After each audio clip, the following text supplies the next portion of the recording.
Shalom, selamat pagi Bapak Ibu Saudara yang dikasihi Tuhan Yesus. Salam sejahtera buat kita semua dimanapun berada. Saya mengajak Bapak Ibu Saudara semua pagi ini kita kembali bersaat teduh dan berdoa dalam renungan penuntun kehidupan setiap hari. Kiranya damai sejahtera Allah dan tuntunan Roh Kudus menyertai kita sepanjang hari ini.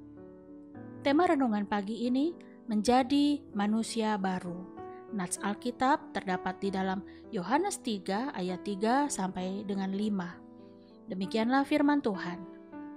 Yesus menjawab, katanya, "Aku berkata kepadamu, sesungguhnya jika seorang tidak dilahirkan kembali, ia tidak dapat melihat kerajaan Allah." Kata Nikodemus kepadanya, "Bagaimanakah mungkin seorang dilahirkan kalau ia sudah tua?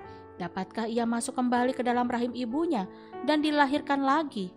Jawab Yesus, "Aku berkata kepadamu, sesungguhnya jika seorang tidak dilahirkan dari air dan roh, ia tidak dapat masuk ke dalam kerajaan Allah." Saudaraku yang dikasihi Tuhan Yesus berkata bahwa kita harus dilahirkan kembali. Itu yang dikatakan Yesus kepada Nikodemus. Banyak orang Kristen mengerti hanya di karya keselamatan saja. Menerima dan percaya kepada Yesus sebagai juru selamat itu sudah cukup. Tetapi rupanya saudaraku, kita juga perlu untuk dilahirkan kembali. Bukan saja dengan air atau baptisan setelah percaya kepada Tuhan. Tetapi kita juga harus dilahirkan dengan Roh Kudus, atau kita sering menyebutnya dibaptis oleh Roh Kudus dan dipenuhi oleh Roh Kudus setiap hari. Kenapa ini penting saudaraku? Karena ketika kita mengaku sudah bertobat dan percaya kepada Yesus Kristus, namun masih memiliki prinsip hidup dan nilai-nilai hidup yang lama, seperti contohnya kita masih memiliki sifat pemarah, egois, masih suka berkata-kata kotor, suka mengumpat, tidak memiliki belas kasihan, cinta uang, terikat judi, perzinahan, pornografi, dan lain sebagainya, berarti kita belumlah sungguh-sungguh mengalami lahir baru.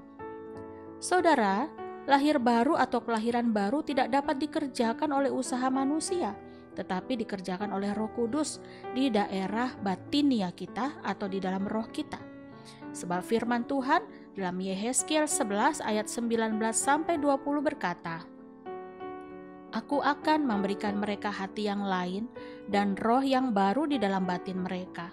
Juga aku akan menjauhkan dari tubuh mereka hati yang keras dan memberikan mereka hati yang taat, supaya mereka hidup menurut segala ketetapanku dan peraturan-peraturanku dengan setia. Maka mereka akan menjadi umatku dan aku akan menjadi Allah mereka." Jadi perhatikanlah saudaraku, ini pengetahuan Alkitab yang harus kita pahami. Tetapi kita juga harus mengalaminya, yaitu oleh Roh Kudus kita diberikan atau dikenakan hati yang baru dalam setiap orang percaya kepada Kristus. Sebagai contoh, waktu Paulus belum bertobat, dia hidup dalam kebencian terhadap orang-orang Kristen. Paulus pikir semuanya menguntungkan bagi dia. Tetapi ketika Paulus bertobat, dia benar-benar mengalami perubahan. Tuhan menciptakan manusia baru di dalam batinnya. Paulus sekarang memandang bahwa perbuatan-perbuatannya yang dahulu adalah sampah. Dia berubah sekarang mengasihi jiwa-jiwa dengan melayani Tuhan, memberitakan Injil. Mungkin kita juga pernah mengenal orang, dulu ia sombong dan cepat naik darah. Tetapi setelah ia lahir baru, ia berubah menjadi orang yang rendah hati dan penyabar. Atau mungkin dulu kita kalau ada masalah, untuk mencari ketenangan atau kedamaian, yang kita cari malah kesenangan-kesenangan duniawi. Tetapi setelah kita lahir baru, kita lebih suka berdoa, lebih suka mendekatkan diri kepada Allah. Jadi ada perbedaan ketika orang masih mengenakan manusia lama dengan orang yang sudah mengenakan manusia baru. Manusia lama secara total dikuasai oleh dosa, tetapi manusia baru sudah berada dalam pimpinan Roh Kudus, sekalipun belum dalam kesempurnaan yang sepenuhnya. Karena kita masih terus belajar mengalahkan kedagingan dan hidup dipimpin Roh Kudus. Karena manusia baru ditandai dengan proses pertumbuhan rohani dan perubahan sikap dan tingkah laku dari hari ke hari.